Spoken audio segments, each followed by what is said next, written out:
Tanggal 14 Agustus, hari ke-227. Refleksi dan penyembahan.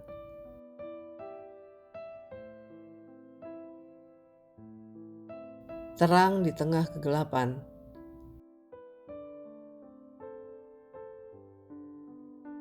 Kegelapan tidak pernah mampu memadamkan terang pengharapan dari Tuhan.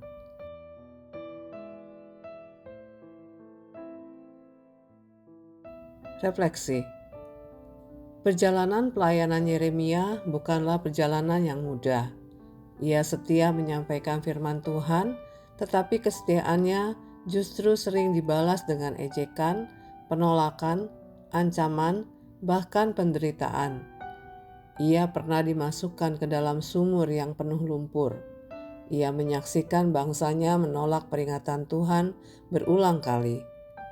Dan akhirnya, ia melihat sendiri Yerusalem, kota yang sangat dicintainya, dihancurkan oleh Babel. Kitab Ratapan memperlihatkan betapa dalam duka cita itu. Yeremia tidak berpura-pura kuat.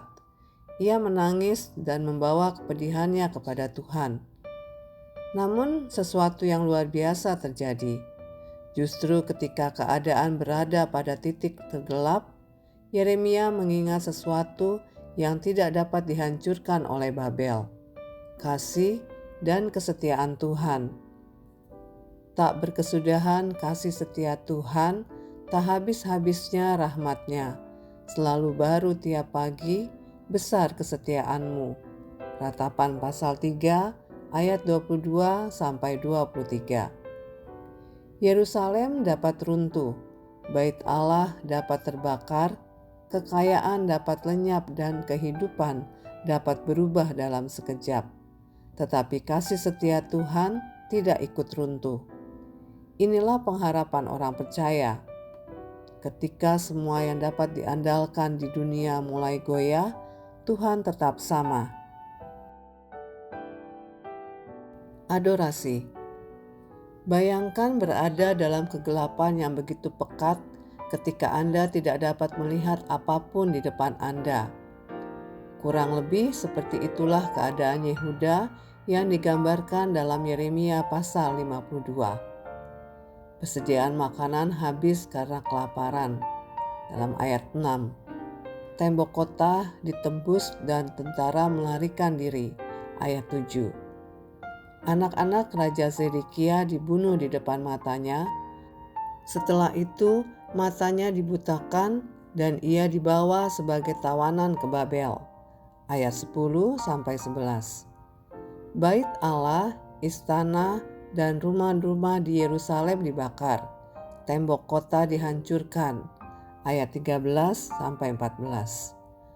Peralatan bait Allah dirampas. Para pemimpin dihukum mati dan ribuan penduduk dibawa ke pembuangan. Ayat 24-30. Sepertinya semuanya telah berakhir. Namun, Yeremia pasal 52 tidak berhenti pada kehancuran.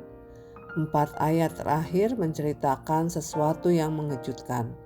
Yoyakin, Raja Yehuda yang telah lama menjadi tawanan, dibebaskan dari penjara. Ia diperlakukan dengan baik dan diberi tempat terhormat di Babel. Sebuah cahaya kecil muncul pada akhir cerita yang sangat gelap. Tuhan seolah sedang berkata, "Aku belum selesai." Harapan tidak selalu datang dengan perubahan besar. Kadang Tuhan hanya memberikan secerca terang yang cukup untuk mengingatkan Anda bahwa Dia masih bekerja. Aplikasi. Mungkin ada bagian kehidupan Anda yang saat ini terasa gelap. Keadaan keluarga mungkin belum berubah. Keuangan mungkin sedang sulit. Tubuh mungkin semakin lemah. Sebuah kehilangan mungkin meninggalkan ruang kosong yang sulit diisi. Atau masa depan terasa begitu tidak pasti. Dalam keadaan seperti itu, jangan hanya memandang kegelapan. Carilah terang Tuhan di tengahnya. Mazmur pasal 27 ayat 1 berkata, Tuhan adalah terangku dan keselamatanku. Kepada siapakah aku harus takut? Tuhan adalah benteng hidupku. Terhadap siapakah aku harus gemetar? Perhatikan bahwa Daud tidak berkata bahwa tidak ada kegelapan atau ancaman.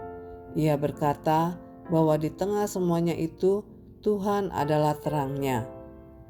Hari ini, cobalah melihat kembali perjalanan hidup Anda. Ingat satu pertolongan Tuhan yang pernah Anda alami. Ingat satu doa yang pernah dijawab. Ingat satu pintu yang pernah Tuhan buka ketika Anda mengira tidak ada jalan lain. Kemudian katakan kepada hati Anda, Tuhan yang menolong saya dahulu masih Tuhan yang sama hari ini. Kegelapan mungkin membuat Anda tidak dapat melihat jauh ke depan, tetapi Anda tidak perlu melihat seluruh perjalanan. Anda hanya membutuhkan terang yang cukup untuk mengambil langkah berikutnya. Selama Tuhan menjadi terang Anda, malam tidak akan berlangsung selamanya. Demikian renungan hari ini. Jika Anda ingin mendengarkan bacaan Alkitab hari ini, silakan buka tautan video yang tersedia di layar Anda. Amin. Tuhan Yesus memberkati.